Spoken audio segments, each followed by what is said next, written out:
Welcome everybody to our media sector autumn budget. What will it mean for you and your business? We've got a 45-minute webinar today, and hopefully it'll be a lively one with lots of questions. So it's great to see so many people joining us. For those of you who, lots of you will know us, there's some regulars definitely on the list, but for those of you who don't know us so well, Moore Kingston Smith is a UK top 10 audit, tax and advisory firm.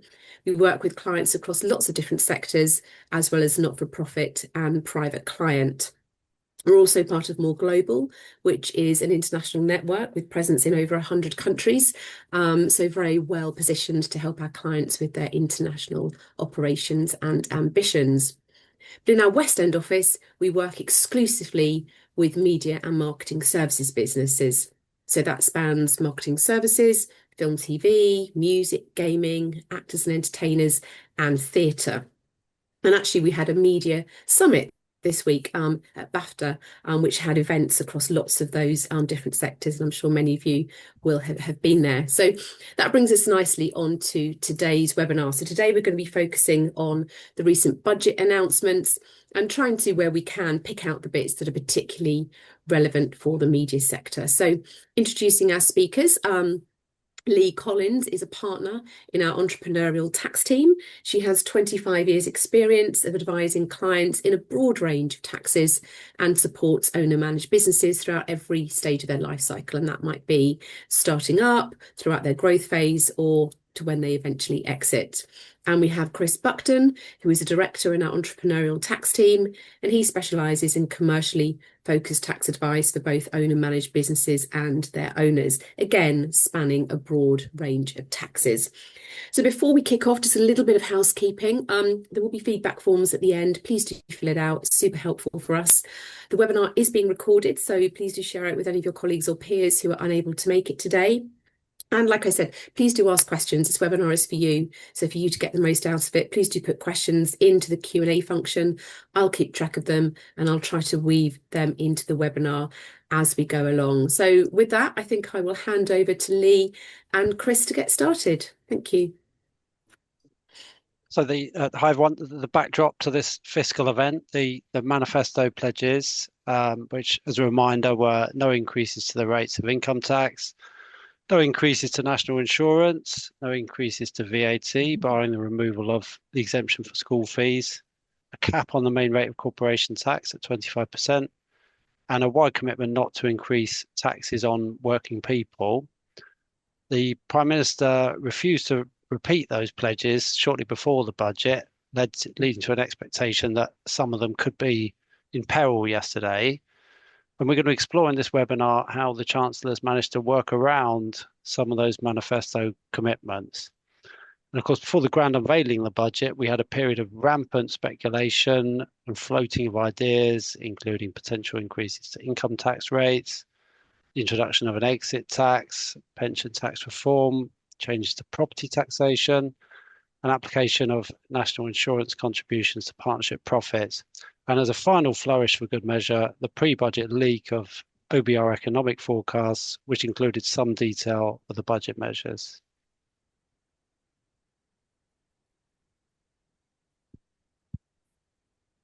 Thank you, Chris. Moving on really to just a recap of what has frozen, and there's going to be a lot of the word frozen throughout this webinar, and there will be no breaking into song, I'm pleased to say, but well, disappoint me, Leigh. Yeah.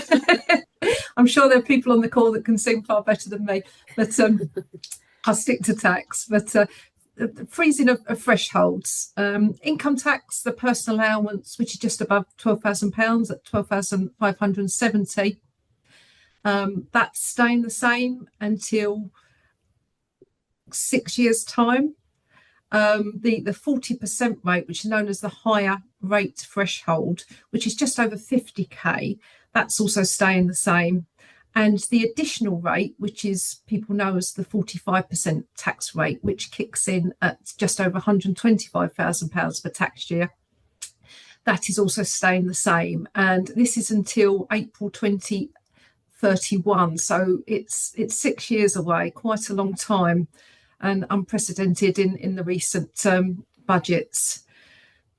Because of that, there will be many taxpayers that will step up a band purely over time through inflation and cost of living. So what I would say from the outset, and is an overriding feature of this budget, is to consider your options if you are hovering around one of those tax brackets, that especially if you're jumping from basic rate up to the what's now the 40% rate, or even up to the 45%.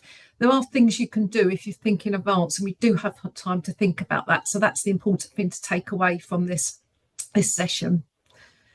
NICs, national insurance, that too, they're frozen, so they will be staying the same.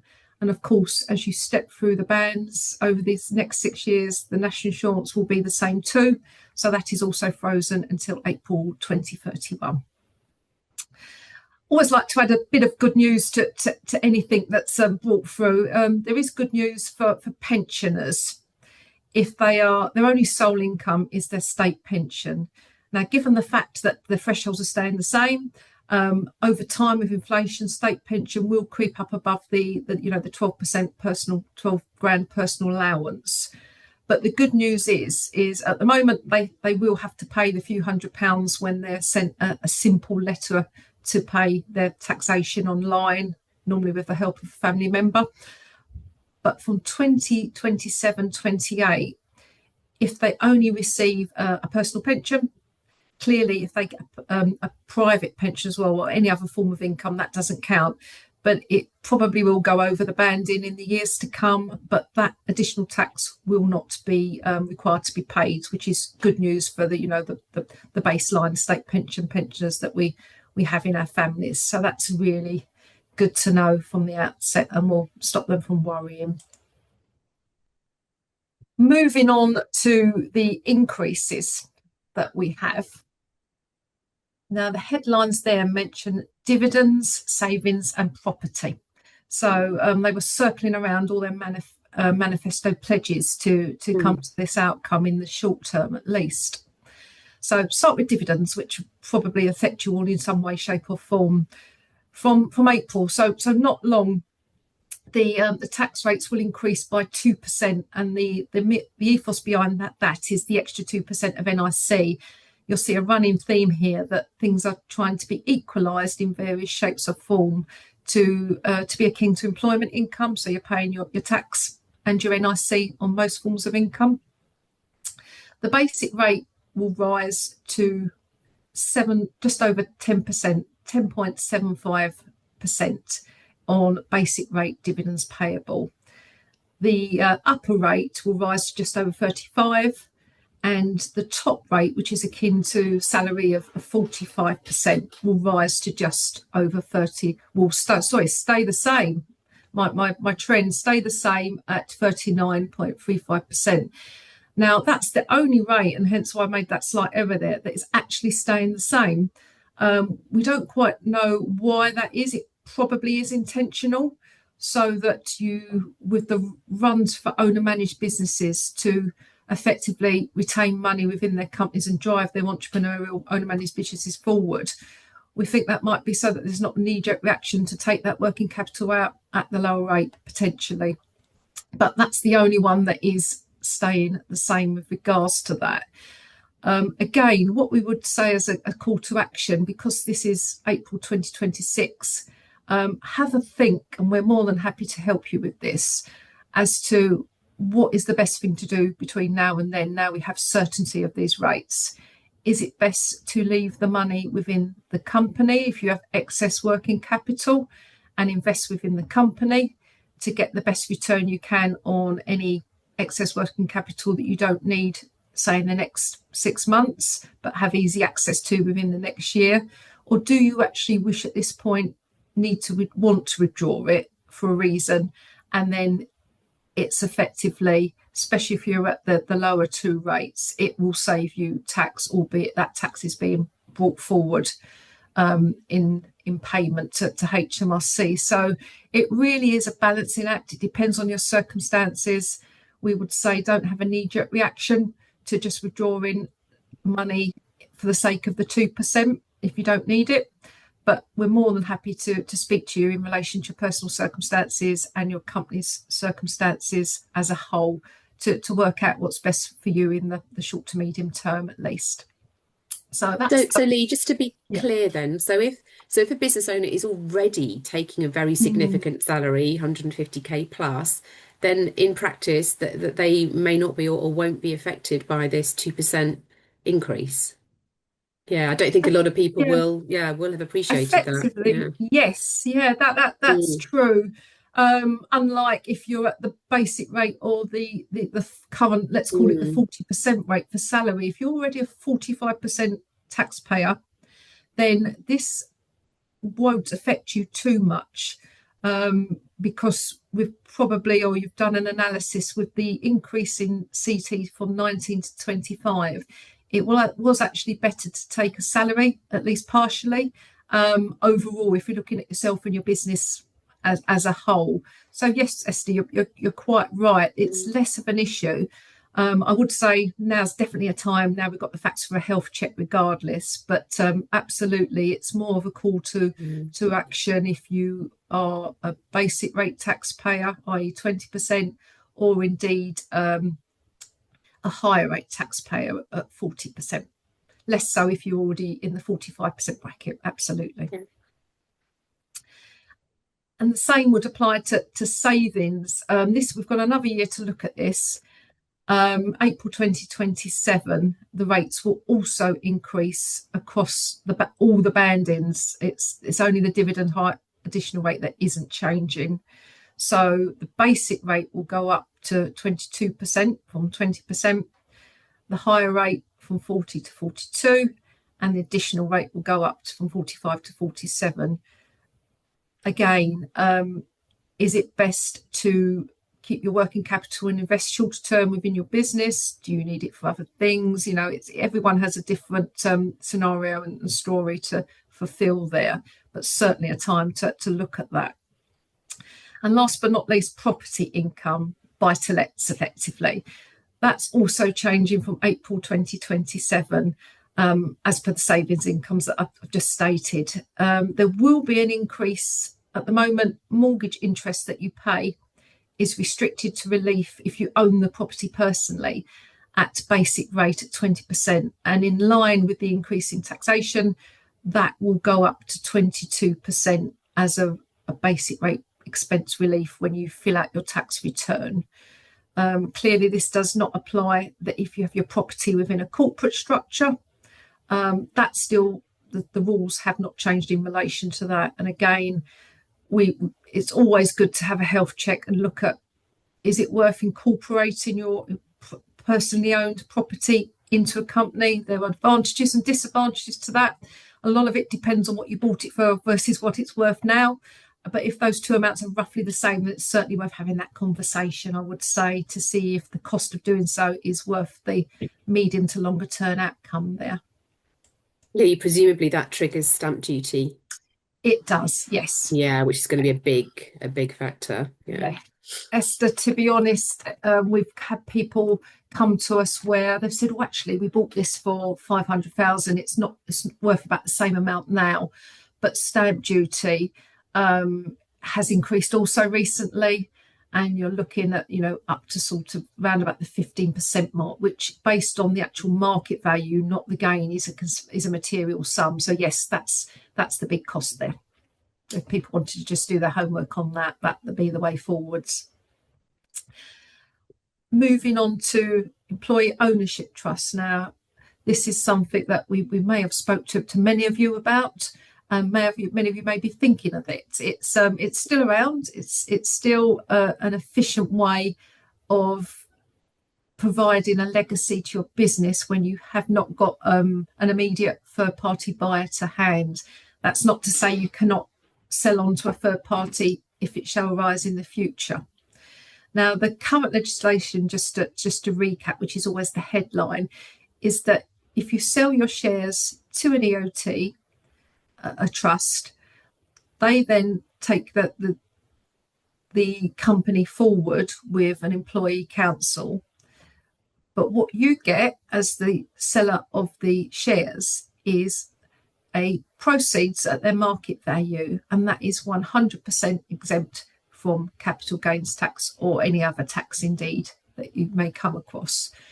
The change, which is effective immediately from yesterday, is that moving forwards, 50% of the gain will remain tax-free, but 50% will be chargeable to capital gains tax. Now that's up to 24%.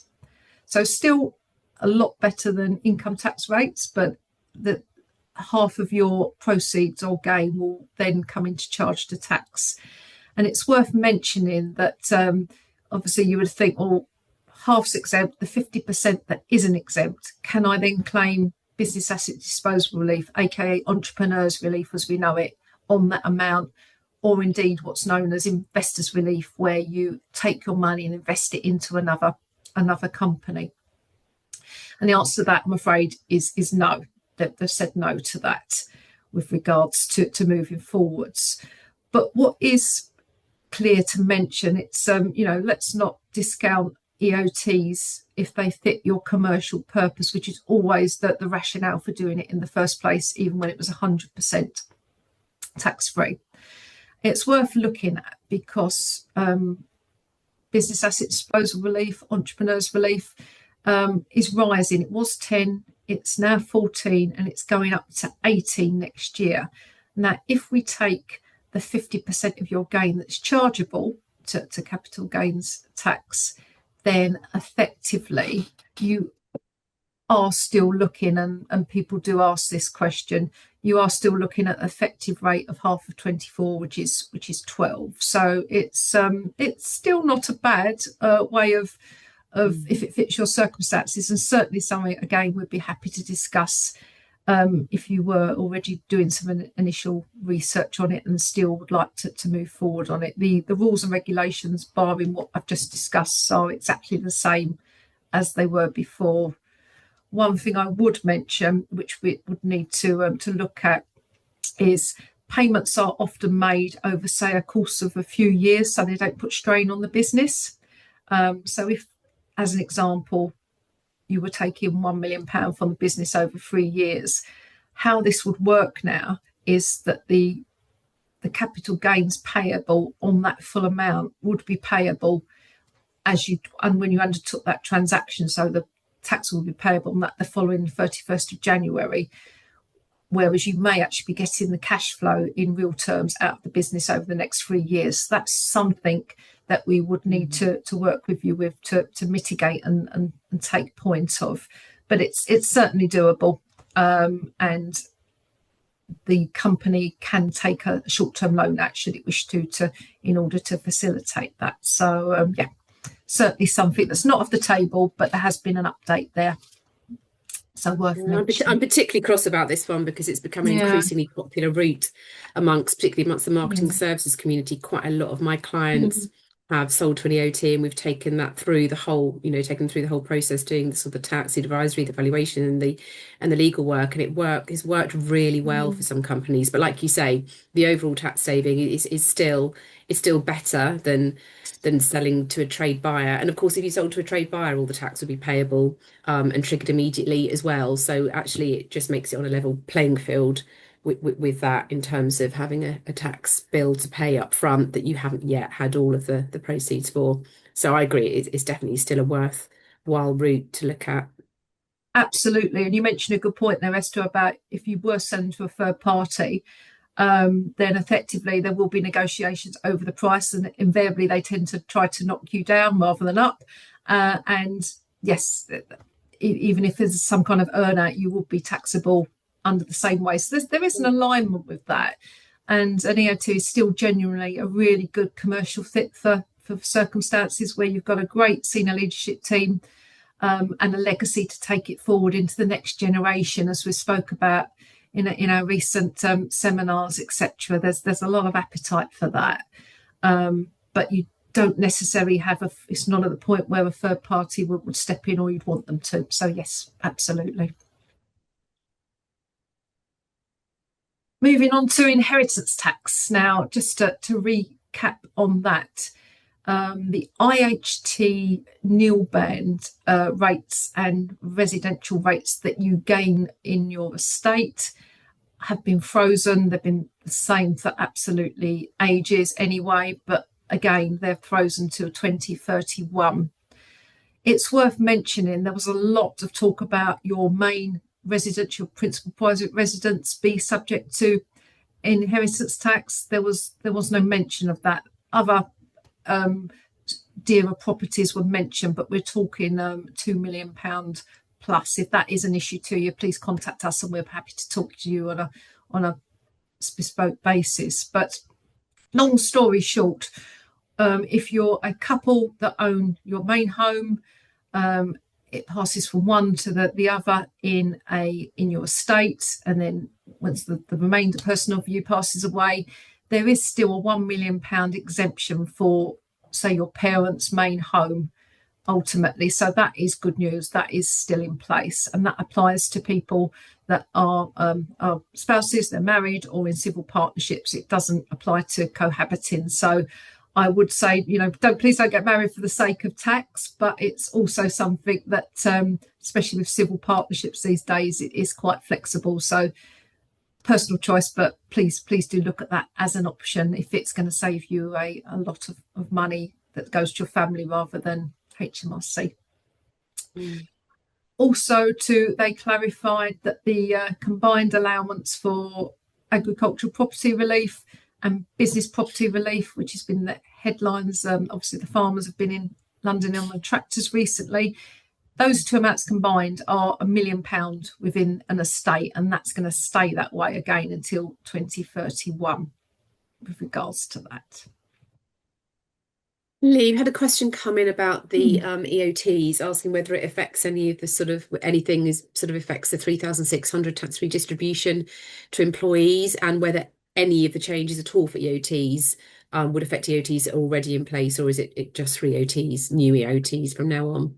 Good question. The only change is what we discussed. So the 3,600 is still viable as it was, as it will be moving forward. That's still in place. That hasn't changed. And anyone whose EOT transaction went through before yesterday, that is still completely 100% capital gains tax free. The change took place at a severe sharp turn from yesterday when it was announced. So if you were lucky enough to do an EOT transaction a few days before, you get 100% free. If you're doing it today or here onwards, it's 50%. It's a straight line cut off of immediate effect on the budget. So yeah, everything else is still exactly the same. So the benefits to the employees and the rationale for doing it, for moving forwards and ownership by the employee council, etc., that always exactly the same as it was. Thanks, Leigh. No problem. Okay, move on to just a bit about individual savings account, ISAs. Now, from not yet, in 2027, there's effectively going to be a limit on what you can put into a cash ISA. Just to mention this, the overall limit will stay the same at £20,000 per year, but the actual cash amount is 12, and the other £8,000 you can invest in stocks and shares, etc. But anything that's not cash. The good news is so that any more older people don't necessarily want to do that, is they can still, if you're over 65, you can still continue to put your 20 grand per annum tax-free into a cash ISA, which in its singularity is good news there. Feels like with the income tax rates going up by 2% on interest income, that consideration of use of ISAs is even more important now. Yes, I think it's certainly, Esther, is a call to action by everyone. Just consider what may have been good even a year ago. Have a relook at it, have a health check about where you are generally, where you want to be.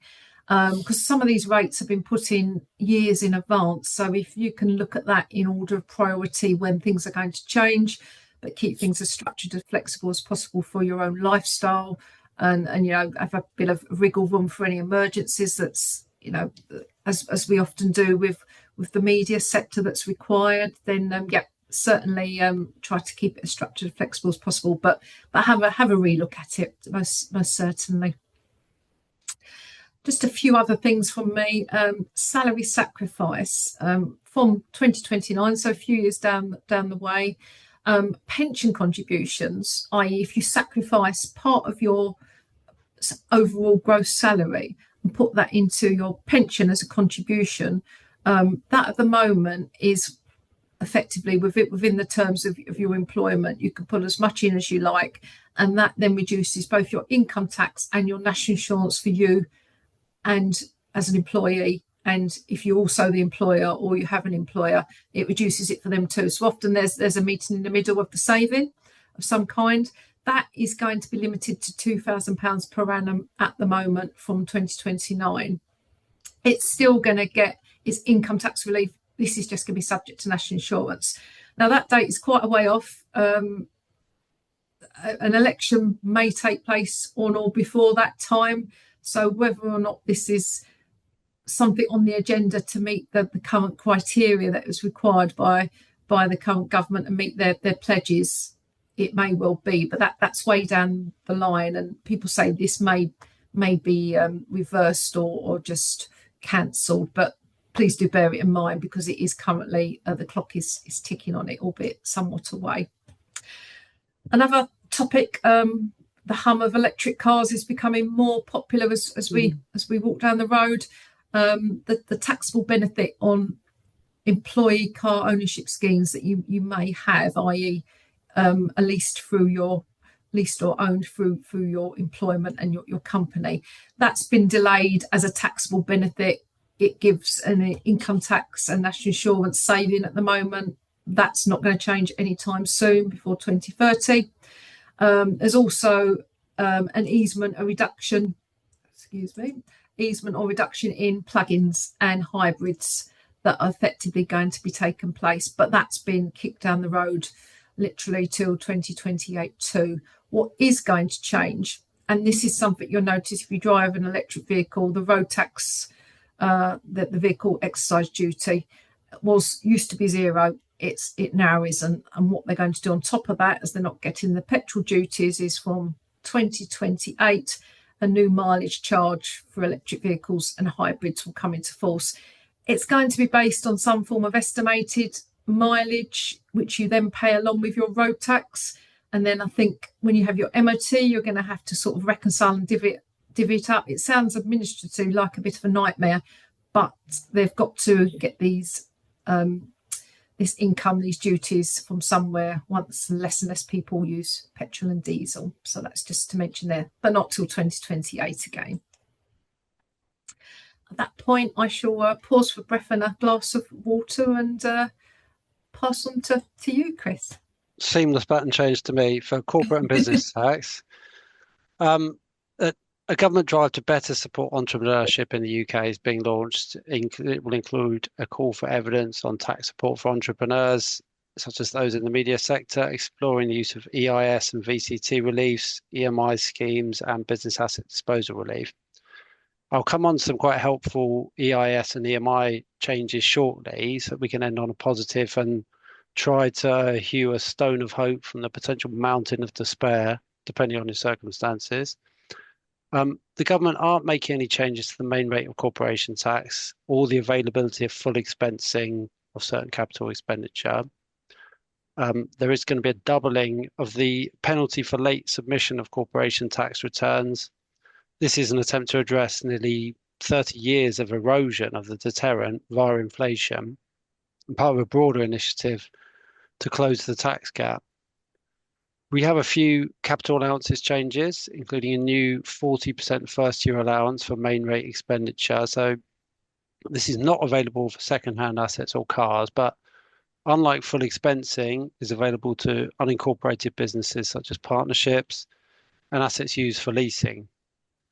The main rate writing down allowance is reducing from 18 to 14% from April next year. So that's going to decelerate the tax relief you get on a lot of your capital expenditure.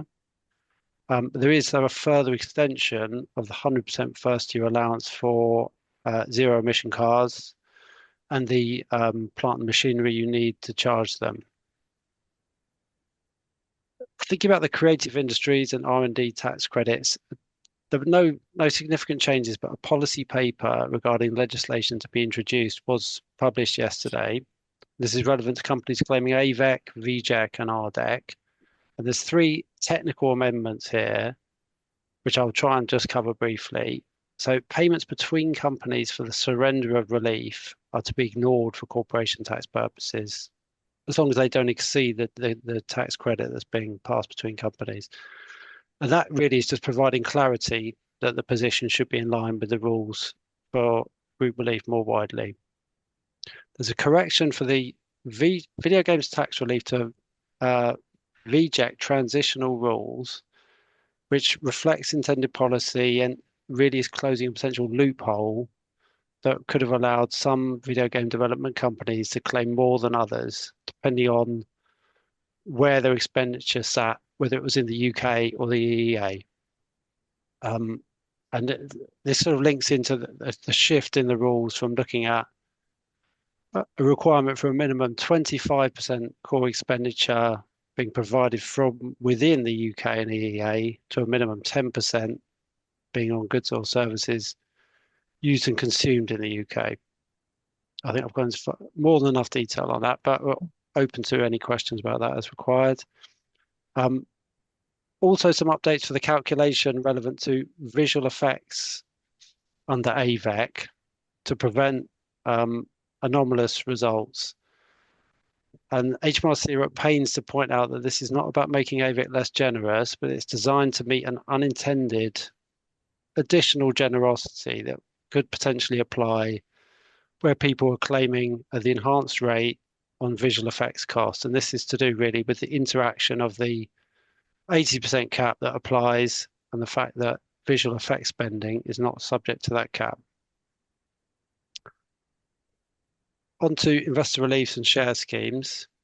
And this is, I mean, to me, this is a faint nod from the Chancellor to the need for some growth to help pay for all the spending here. And some changes to investor reliefs and share schemes that I think are quite helpful. So from April next year, we have an increasing the limits applying for the EIS and VCT schemes. So they're the limits on the gross assets of the company. They're doubling. The annual investment limit, the money that can be raised, that's also doubling. And doubling, but by different amounts in the case of knowledge-intensive companies. And the lifetime investment limit is increasing in line with that. There is a slight reduction in the rate of income tax relief for VCT investors from 30 to 20%. Similarly, in the case of VMI schemes, the limits are increasing, a doubling of the value of options a company can have, a doubling of the gross assets limit, doubling the number of employees you can have from 250 to 500. And particularly usefully, I think the maximum period within which an option's got to be exercised to retain its tax benefits is increasing from 10 to 15 years. So, you know, I think you could look at these changes as a missed opportunity to actually reform these regimes and reduce their complexity. But I think that they're going to be helpful to some companies in this sector trying to tax efficiently incentivize and retain staff when business conditions mean that there's not a lot of spare cash for salary and bonus remuneration. And it's quite common for me to see companies steaming towards the 10-year anniversary of their options, but not quite ready for the exit needed for them to be exercised. So that extra 5 years could provide sufficient time and save you having to deal with those options in some other way, which is not ideal. And on But that, it's just to be clear, does that 15-year limit apply only to new options granted yes, it does. the other side of next April? Yes, it won't. No increases to options that are already in place. And also, have they made any changes at all to the qualifying holding period of the options before business assets disposal relief kicks in? No. No. No. So that is still a benefit of EMI. The need to only hold them for 2 years. 2 years, yeah. And have that is any number of quite a shares big under benefit to option. people, isn't it? Really. Absolutely, yeah. And on that, hopefully uplifting note, we're into the realms of questions, I think, Esther, aren't we? We are into the realms of questions. I suppose one question I had, I guess, just going back to the IHT point. Mm. Obviously, given that sort of trading company shares are no longer IHT free in your estate, it's not just about all the tractors. And yes, they were in town yesterday, and they were very noisy to the point that some people in one of our central offices all had to go home because they couldn't work. They were so noisy. But yeah, so obviously shares are no longer IHT free in your estate. So is there anything that people should be thinking about now to plan for that coming down the track? Yes, that is the quick answer to that, which is great. Clearly, it has to suit commercial purpose and what you're trying to achieve longer term. But whereas the it used to be for something you could think about as part of your estate because it was passed on inheritance tax free, it's now not. There's just the first £1 million that is, and then the 50% afterwards. To recap, what you can do, you consider things. You can gift shares should you wish to say family members if they're involved in your business or the part of the next generation or for any reason of that nature. And if you're happy to gift shares, then those can be passed to say your son or your daughter, or it could be a sibling, without any charge to tax at that point, and the recipient would effectively inherit the cost base of your shares. So if you paid £1 for them 15 years ago, that's what they would inherit, and that's what they would take forward from their capital gains tax perspective. And also, there's, unfortunately, talking about estates and death, you would, if you survive 7 years after that gift. So if you want to do it while you're in good health. Then there's no IHT either. So a gift of shares within the relevant requirements is free from capital gains tax at the point of gift, and it's also free from IHT, inheritance tax, if you survive 7 years afterwards. Also tying back into the point in relation to the different dividend bandings. If someone that you want to give a share of the business to has a lower tax rate banding than you, then there's a redistribution and potentially a utilisation of lower bandings as the increase of the dividends that are paid out from the company, etc. So there's lots of different things that interact there and you can think about.